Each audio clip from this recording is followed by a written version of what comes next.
Nous sommes très heureux de recevoir dans ce deuxième épisode des DL Interviews sur le sens des épreuves Tevaki Sriseyon. Elle est psychologue, psychanalyste et elle travaille notamment sur la manière dont l'identité est marquée par le génocide et de quelle manière le langage se marque aussi de ces traumas-là. Tevaki, on est très heureux de te recevoir aujourd'hui. Nous deux, on échange beaucoup dans notre métier, dans notre pratique, justement sur les épreuves, sur ce qui peut arriver dans une vie, le deuil, la mort, l'amour, la vie, tout ce qu'on peut traverser finalement de douloureux ou de difficile. Et donc, toi, dans ta vision du monde, dans ta pratique, qu'est-ce que tu peux nous dire du côté des épreuves, de comment les traverser et de quoi en faire? Alors pour commencer à répondre à ta question, je pense qu'en fait, il y a quelque chose qui est pour moi est central, c'est la question de l'identité. En fait, pour moi, à la fois et la question du sens et la question de l'épreuve, c'est quelque chose qui est très subjectif. En fait, on est dans le fait de mettre un sens, c'est très personnel. Le fait de vivre une épreuve, le fait que, enfin, une épreuve pour moi ne va pas être une épreuve pour un autre. Donc c'est très personnel en fait, à la fois et l'épreuve et finalement le sens qu'on y met. Je pense qu'en fait, il y a quelque chose qui est de l'ordre de de devenir soi et de prendre conscience de qui on est à travers toutes ces épreuves. Et je pense qu'en fait, la finalité, elle est quelque part dans le fait de se trouver, de se retrouver en fait. Et toi et moi, on parle souvent de la manière dont les mots nous définissent et puis à quel point c'est par les mots qu'on se construit et par les mots qu'on devient. Mhm. Et je crois que tu parlais d'une notion où tu disais justement que dans l'épreuve, préciser ce qu'on ressent, donc verbaliser ce qu'on ressent, c'est quelque chose qui peut aider à traverser son épreuve. Oui, mais en fait, je pense que ça, carrément, ça te localise en fait. Ça localise où tu es, ça précise où tu es. En fait, euh, prenons un exemple. Quand on est angoissé, en fait, on est complètement pris dans l'angoisse. Et quand on est pris dans quelque chose qui est complètement flou, en fait, on ne sait pas où on est. Donc, on ne peut pas sortir de cette angoisse. On ne peut pas savoir par où ça passe. On ne connaît pas le chemin intérieur de ce qui vient tout d'un coup nous mettre enfin, en dessous de ce nuage d'angoisse. Pour moi, mettre des mots dessus et mettre des mots précis, ça te permet en fait de te préciser et ça te permet de savoir en fait précisément où tu es. Et à partir de là, tu peux donc commencer le mouvement, tu peux commencer donc à te déplacer et à pouvoir et trouver le chemin, c'est-à-dire entre toi et l'angoisse, qu'est-ce qui s'est passé, et pouvoir en fait en sortir. Mais quelqu'un qui aurait des difficultés finalement à poser des mots, qui aurait des difficultés tout simplement à verbaliser ses émotions ou ce qu'il vit, qu'est-ce qu'il peut faire quand il est dans le deuil, quand il est dans le trauma, quand il vit quelque chose de douloureux? Quelles peut être ses stratégies à lui pour transformer l'épreuve?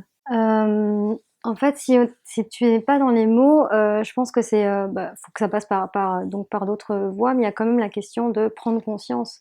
Alors prendre conscience, parfois ça passe pas forcément dans la précision des mots, mais à force en fait d'être dans un exercice, de mettre des mots, de verbaliser en fait, il y a comme une prise de conscience de où est-ce que la personne est, de comment elle est prise dans la situation et du coup de pouvoir en fait, ben, avec hauteur, permettre, de se déplacer, permettre de créer mouvement, de trouver mouvement en fait sur son chemin. En fait, tu penses que c'est la conscience de ce qu'on est en train de vivre qui permet de prendre de la hauteur? C'est la conscience de soi dans ce qu'on est en train de vivre. Jung, il a beaucoup cette notion d'ombre et de lumière, à la fois de traverser l'ombre et qu'en émerge la lumière, donc cette ombre qui mène à la lumière, mais aussi finalement les ombres qu'on peut avoir à l'intérieur de nous, comme les angoisses ou un mauvais regard sur soi, un mauvais regard sur la vie, tout ce qui peut finalement un peu enliser l'homme. Alors j'aurais deux questions pour toi sur ce sujet-là. Comment tu expliques qu'on peut avoir une part d'ombre et est-ce que tu vois dans ta pratique ou dans ta vie à toi qu'effectivement l'ombre mène à la lumière? En fait, je pense que, l'identité, elle est faite de zones de lumière, c'est-à-dire des zones explorées et puis des zones d'ombre qui ne sont, en fait, inexplorées.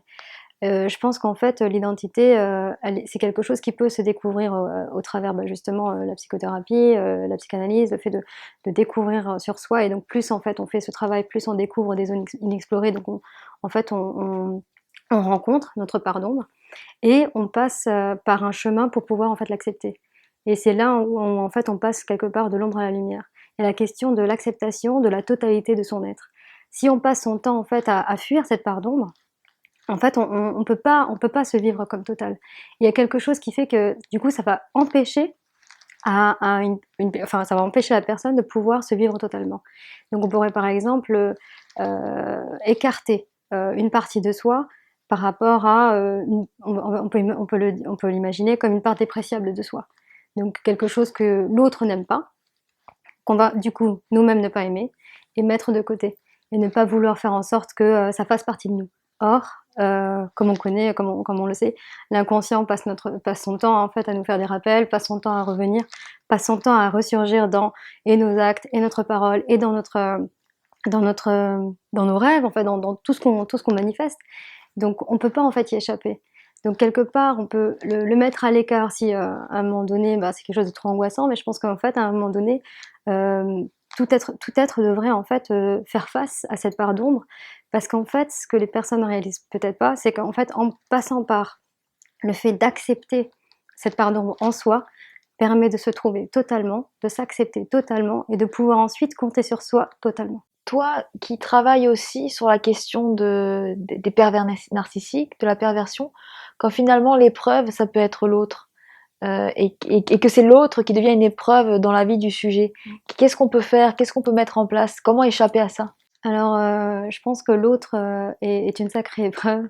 Je pense qu'en fait, effectivement, il y a en fait, l'autre va par exemple, pour le pervers narcissique, il y a la prise de pouvoir, il y a toute la question de l'emprise, il y a toute la question donc finalement euh, en fait, de plus être, en fait, on ne devient plus soi. En fait, il y a quelque chose qui fait qu'on est complètement aliéné par la personne. Et, euh, et donc, on peut plus compter sur soi. Et quand l'autre est en fait une épreuve, je pense que là, il y a intérêt en fait de faire une pause et de voir en fait de quelle manière on est prise. Parce qu'il y a quand même quelque chose qui dit en fait de nous, en fait, quand on est pris avec un pervers narcissique, il y a aussi quelque chose qui se connecte. Il faut qu'on puisse voir par où ça passe, cette connexion. Euh, Pourquoi en fait finalement on est aux prises avec une personne narcissique par exemple. Pourquoi en fait on est aux prises, qu'est-ce que la personne tient et par où ça passe en fait. Si c'est la question de sa valeur, c'est la question d'avoir ce besoin donc d'être validé, ou est-ce que c'est la dépendance à l'autre. Il y a quelque chose, ou est-ce que la personne vient finalement combler un trou, et dans ce cas-là, ce qui est important pour moi, c'est de voir où est-ce qu'on est en fait. C'est encore la question de précision, ça rejoint en fait la question de précision et de localisation, c'est de savoir qu'est-ce qui, chez nous, pose comme finalement, qu'est-ce qui pose finalement, pas problème, mais qu'est-ce qui vient finalement se manifester de nous pour qu'à un moment donné, ça puisse marcher en fait. Que ça puisse être toujours, que quelque part, que le pervers puisse toujours avoir une place, ou qu'il puisse toujours avoir cette emprise, qu'il puisse toujours avoir ce pouvoir sur soi. Et je pense que là, à partir du moment où on comprend par où on est prise, en fait, on peut du coup se rendre compte éventuellement que il vient remplir comme un trou, ou il vient nous valider constamment, ou il vient nous donner ce qui était manquant chez nous, et on peut du coup lâcher prise et pouvoir donc se déplacer. Il faut donc passer par la question de savoir où on est, par où on est prise, pour pouvoir finalement se déplacer. Et comment tu expliques que des êtres peuvent avoir en eux autant de destruction, par exemple? Alors ça, c'est une question compliquée, parce que je pense que de toute façon, c'est lié à leur histoire, c'est lié à l'humain. En fait, c'est quelque chose d'ailleurs que j'ai eu beaucoup de mal moi-même à comprendre. Et c'est pour cette raison-là que je suis aussi psychologue. Il y a eu ce besoin pour moi de comprendre ce qui était incompréhensible. Et donc, ce qui me fait te poser cette question, quels ont été, toi, Tevaki, les grands traumas de ta vie? Moi, il y a eu la question de la mort, et il y a eu la question aussi d'avoir été témoin de la violence, ouais, de la violence des hommes avec un grand H, de près. Est-ce que tu peux nous en dire plus? Oui, alors en fait, je pense qu'en fait, par rapport à, par exemple, la violence vis-à-vis enfin, des humains, c'est la question de la destruction. Et je pense que pour moi, en fait, c'était pas tant la question de la destruction qui m'a le plus touchée d'une manière ou d'une autre. Je pense que c'est l'incompréhension, en fait. Je pense qu'il y avait vraiment cette question cette incompréhension de violence, de pourquoi ça se manifestait, euh, de pourquoi il y avait une telle différence entre humains. Et je pense que c'était vraiment l'incompréhension qui m'a été probablement la plus douloureuse. Et puis ensuite, le besoin de comprendre. Je pense qu'il y avait vraiment chez moi un chemin d'un besoin de comprendre pour pouvoir en fait me situer. Et est-ce que ton métier t'a donné des réponses? Ah oui, oui complètement. Mon métier m'a permis de comprendre et de me situer et en fait de pouvoir aider du coup toutes les personnes qui traversent la question de l'incompréhension, que ce soit du côté du pervers ou autre, mais effectivement, je pense que de toute façon, chaque épreuve nous apprend quelque chose. Notre compréhension d'ailleurs, elle se façonne aussi à travers l'épreuve et on est toujours quelque part à la fois transformé et à la fois toujours plus fort l'instant d'après. Et je pense que ça, c'est quelque chose qui est finalement qui est extraordinaire du côté des épreuves. Et quand tu dis toujours plus fort l'instant d'après toi, qu'est-ce qui fait qu'on en devient plus fort? Je pense qu'en fait, on peut compter sur soi. Je pense qu'il y a quelque chose, tu vois, de quand on est touché, généralement, je pense que c'est souvent l'enfant blessé qui va se manifester. L'enfant qu'on porte en nous et qui est blessé, et c'est par là qu'en fait, quelque part, on va réagir, c'est par là qu'on va. C'est là où, en fait, c'est dans cette zone-là que les choses vont se manifester du côté de notre manière de vivre la douleur et l'épreuve. Mais je pense qu'il y a aussi la question de compter sur l'adulte qu'on est pour pouvoir finalement traverser cette épreuve. C'est une belle notion que tu dis là, parce que d'ailleurs Freud le dit lui-même, la psychothérapie, mais finalement peut-être simplement le fait de devenir soi, c'est devenir son propre parent. Est-ce que toi tu penses finalement qu'on peut tout traverser? Est-ce que l'être humain peut se remettre de tout? Je pense que oui. Alors ça laissera toujours des traces, mais je pense que oui. Mais à partir du moment où il trouve son socle, à travers, tu vois, on peut imaginer même d'ailleurs la notion de socle comme trouver sa propre maison. Et à partir du moment où on trouve sa propre maison, son propre chez soi, je pense qu'en fait on est paré. En fait, on a juste à accepter l'épreuve et ensuite à composer avec qui on est, avec l'adulte qu'on est, et puis la question de cette force qu'on a et qu'on porte et qui se façonne au travers des épreuves,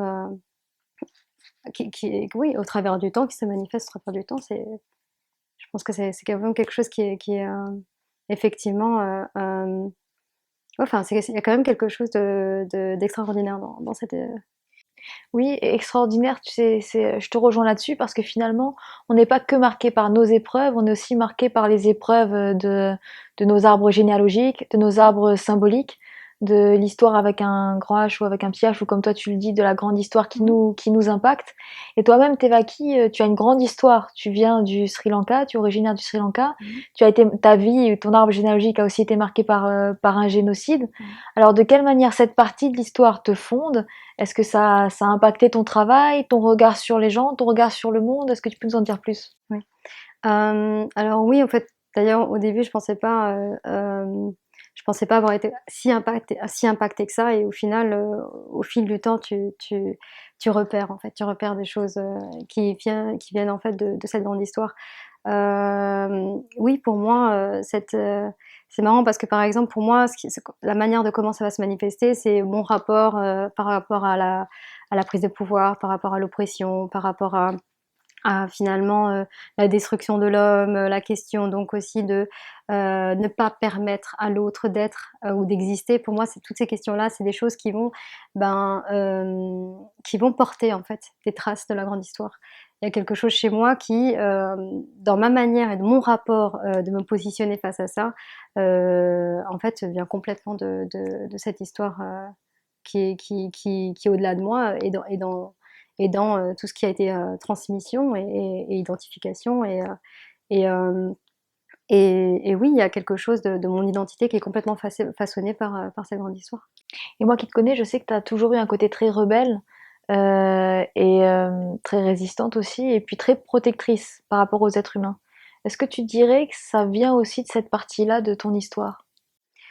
Je pense que oui, je pense qu'en fait, de toute façon, enfin, mon histoire personnelle se tisse à la grande histoire et la grande histoire se tisse à mon histoire personnelle. Donc, je saurais même pas exactement si ça vient de l'un ou l'autre. Je pense que c'est complètement tissé ensemble. Mais je pense que oui, c'est des choses que je porte depuis toujours en moi et qui finalement prennent place dans mon métier. Et on a grandi en France, donc toi dans un pays où il peut y avoir parfois la question de la xénophobie, du racisme. Est-ce que toi, ça a marqué aussi ton histoire et qu'est-ce que ça t'a donné dans ton caractère et dans, pareil, ta manière de vivre le monde, d'être dans un pays où on peut s'y structurer en tant que minorité, vivre le racisme, mais devenir, comme tu l'es aujourd'hui, quelqu'un qui prend parole, qui est intellectuel, qui finalement résiste et se bat contre toutes ces formes d'oppression. Mais en fait, c'est marrant parce que j'allais te dire, en fait, il y a pas que le génocide, au niveau du Sri Lanka, il y a aussi la colonisation. Donc quand tu parles de racisme, quand tu parles de discrimination, il y a aussi là, cette trace-là qui me parle. En fait, pour moi, je pense que dans les choses se rejoignent, en fait. Pour moi, il y a quelque chose qui est de l'ordre, effectivement, de ne pas accepter, le fait de donner, le pouvoir à un autre, hem et le fait de pouvoir, en fait, heu, se manifester, exister sans que ça passe par, un droit ou par, le fait qu'on te donne la possibilité ou pas. En fait, je pense qu'au-delà, de toute manifestation raciste ou oppressante, en fait, je pense que chez moi, il y a quelque chose qui va être beaucoup plus, de l'ordre de combattre, en fait, cette notion-là. Il y a quelque chose qui ouais, je pense que je laisserai pas passer. Je laisse pas passer et je pense que c'est important que tout le monde puisse, prendre conscience de sa valeur et prendre conscience de son droit d'existence et de la question de ne pas devoir quoi que ce soit à qui que ce soit, en fait. Tebaki, de cette histoire très riche, tu es devenu l'adulte que tu es aujourd'hui, et tu fais ce métier qui est la psychologie. Alors, qu'est-ce que ça t'a apporté à toi, ce métier, mais aussi la psychologie? Bah, moi, en fait, ça a été, la psychologie, ça a été une très belle rencontre. Ça m'a complètement forgée. Ça m'a permis complètement de me trouver et je pense qu'en fait, je pourrais même pas différencier, mon identité avec la psychologie. Je pourrais pas la différencier. Pour moi, il y a quelque chose qui est complètement maintenant, fusionné. Hem, je ouais, je porte la psychologie en moi et pour moi, c'est quelque chose que je pourrais jamais faire sans. C'est quelque chose qui m'accompagne tous les jours, et qui m'aide en fait à chaque fois à savoir, ce qui se passe en moi et à comprendre la question de l'autre, mais la question du monde, tout ce qui m'entoure et ce qui se passe, finalement, à la fois de façon intérieure, à la fois de façon extérieure. Je pense que c'est un outil, une fois qu'on rencontre en fait, cette dimension-là, je pense qu'on la quitte plus. D'après toi, quelles sont les valeurs fortes, justement? Qu'est-ce qu'enseigne la psychologie? Bah, la valeur de soi. Je pense qu'il y a quelque chose du côté de dans cette prise de conscience et la prise de conscience de sa valeur et de pouvoir, la faire valoir en fait, et pour soi et pour, le monde. Pour moi, il y a quelque chose ouais, d'essentiel par rapport à cette notion de valeur et donc enfin pardon et donc du coup de l'identité, c'est ce que je voulais dire. Tevaki, qu'est-ce que tu aimerais transmettre à tes enfants futurs, à tes enfants à venir, comme conseil ou comme valeur finalement pour résister et traverser cette vie sur la Terre? Bah, je pense qu'en fait, je transmettrai forcément donc la question de la psychologie. Hem, En fait, je pense que je leur apprendrai en fait à composer, à composer avec la psychologie, à réfléchir, sur eux-mêmes, à ne pas fuir, des zones, de leur identité, de s'accepter totalement et d'exister, de se manifester, dans le monde, de, et puis par rapport à la question donc de ce qui serait donc de l'histoire, donc de la grande histoire et cetera, la question de l'oppression et cetera, bah, ça serait de tenir debout, quoi qu'il arrive et de jamais, ni se laisser faire, ni laisser, le pouvoir à quiconque de leur dire quoi que ce soit. Comment tu as fait toi pour tenir toujours debout? Je pense que moi quand j'étais petite, je pense que je savais pas trop, comment je tenais, debout, mais je pense que moi c'est mes rencontres. C'est mes rencontres dans la vie, qui m'ont permis de tenir, vis-à-vis de mes épreuves et je pense que une rencontre d'ailleurs particulière, mais où en fait je me suis rendue compte de qui j'étais. Je me suis rendue compte de ma valeur, mais quelque part à travers un regard, qui me permettait d'être et il y avait quelque chose là de ce droit d'être et ça m'a permis de de pouvoir tenir en fait. Et dans nos discussions et dans notre métier, toi, tu parles souvent de ne jamais se laisser condamner, d'être toujours du côté de se libérer, de la libération. Donc c'est des notions très importantes déjà dans notre métier, mais aussi importantes pour toi. Alors finalement, comment on fait pour ne jamais se laisser condamner? Comment on fait pour se construire une vie où on se libère de tout ce qui peut être oppressant ou destructeur, et puis où on construit vraiment quelque chose à partir de soi et dans ses aspirations? Bah, je pense que c'est la question de voir et de se voir qui joue dans la question de ne pas se condamner. Pour moi, si on l'imagine par exemple comme une cage, quelque part la porte elle est ouverte. Si on s'enferme, on peut sortir de cette cage de la même manière qu'on y est entré. Et je pense qu'il y a une prise de conscience à avoir sur comment on a fait pour glisser en fait dans cet enfermement, par exemple. Et, euh, et une fois qu'on comprend en fait ce chemin, ben, on peut en fait en sortir et on peut donc se libérer. Je pense qu'il y a quelque chose encore une fois par rapport à la question de cette prise de conscience qui passe par le fait déjà de pas compter forcément sur un autre. Par exemple, ça peut être aussi, tu sais, la dépendance par rapport à un regard validant. Je pense qu'il faut qu'on puisse en fait se voir et être garant de ce propre regard. Donc pour revenir finalement au sujet des DL interviews sur le sens des épreuves, euh, ce que j'entends dans ce que tu dis, c'est que par l'épreuve, on se libère. Et que l'épreuve qui amène à se comprendre soi-même est finalement un acte de libération. Donc est-ce que souffrir, c'est finalement aller vers sa liberté? Oui, je pense que souffrir, à partir du moment où on fait quelque chose de cette souffrance et qu'en fait on accepte cette souffrance, qu'on la comprend, je pense que du coup on peut effectivement la vivre comme quelque chose de libérateur. Pour moi, les épreuves, c'est quelque chose qui nous permet finalement bah, de, se, de prendre conscience de plus en plus de sa propre force, de qui on est. Et à partir de là, je pense qu'on peut composer par rapport aux épreuves futures. Je pense qu'il y a quelque chose qui est de l'ordre d'un renforcement et c'est quelque chose qui est évolutif en fait. Je pense que moi, ce que je pourrais juste rajouter, c'est la question et la question de l'évolution qui passe donc par ces épreuves, la question aussi de la libération. Je pense qu'en fait, il faut être confiant. Il faut être confiant. Faut pouvoir en fait réellement accepter l'épreuve pour pouvoir ensuite compter sur soi et composer. Et je pense qu'il y a quelque chose qui permet d'être plus serein quand on sait qu'on peut compter sur soi. Je pense qu'on peut donc du coup à ce moment-là être prêt pour toute épreuve. Et, et c'est quelque chose qui est de l'ordre vraiment, tu vois, enfin pour moi la prise de conscience c'est aussi la question de pouvoir composer pas à partir du flou mais à partir du réel. Quand on est angoissé et qu'on par exemple on pose même la notion de danger, c'est quelque chose de trop flou. Si on sait à quoi on a affaire, précisément quel est ce danger, on peut en fait on peut se trouver un chemin pour s'éloigner de ce danger ou d'en faire quelque chose en fait. Et je pense que pour moi cette prise de conscience, elle permet d'avancer et je pense qu'en fait chaque humain doit faire confiance en sa propre force et en sa propre capacité de pouvoir finalement avancer au travers de ces épreuves. Donc, merci beaucoup Tevaki pour tous ces mots très inspirants. Moi, ce que j'entends dans ce que tu dis, c'est finalement que dans l'épreuve, il y a d'abord la notion de se comprendre, de conscientiser certaines choses, d'accepter l'épreuve et finalement de la transformer. Parce que c'est pas l'épreuve qui t'amène à quelque chose de lumineux, c'est finalement l'effort que tu y mets pour en sortir ou l'effort que tu y mets pour comprendre. Donc finalement la transformation. Donc en fait, on tombe sur le sens que tu donnes à tes épreuves. C'est vraiment un plaisir de discuter avec toi et ces partages. J'espère qu'il y en aura d'autres. Je te remercie d'avoir été présente aujourd'hui et puis on passe à la deuxième partie de cette émission. Merci.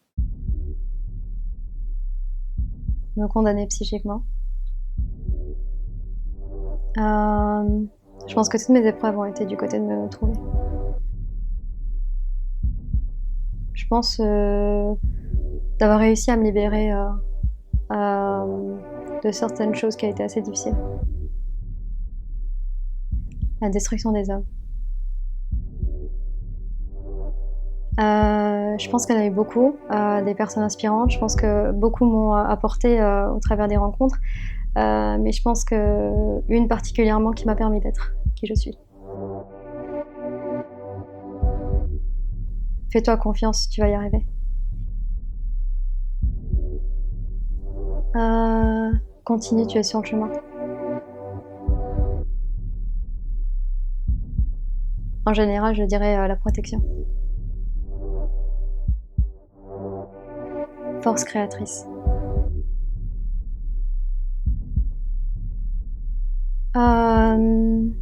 En fait, je suis pas sûre du côté de la construction, mais plutôt de la transmission. Et je pense que si j'ai transmis ce que j'ai appris, je serais contente. Alors, je pense pas que j'avais une peur, peut-être une appréhension quand même par rapport à certaines formes de violence. De chercher à comprendre. Mes rencontres. Ben, je pense que oui, les souvenirs qui me reviennent souvent, c'est celles qui m'ont finalement. C'est des rencontres qui m'ont libérée. La destruction des hommes, mais aussi parfois l'impuissance de certains humains face justement aux épreuves. Bah, la transformation et quelque part donc la prise de conscience de la force que chacun porte en soi et le fait de pouvoir se manifester. Alors je pense que là je vais avoir du mal à répondre à cette question, je suis pas sûre de pouvoir me symboliser avec un mot, mais un mot auquel je tiens, ça serait la liberté. Changeant. Que la vie est changeante, qu'il n'y a pas quelque chose qui condamne et que la compréhension en fait est la clé pour la libération. Force.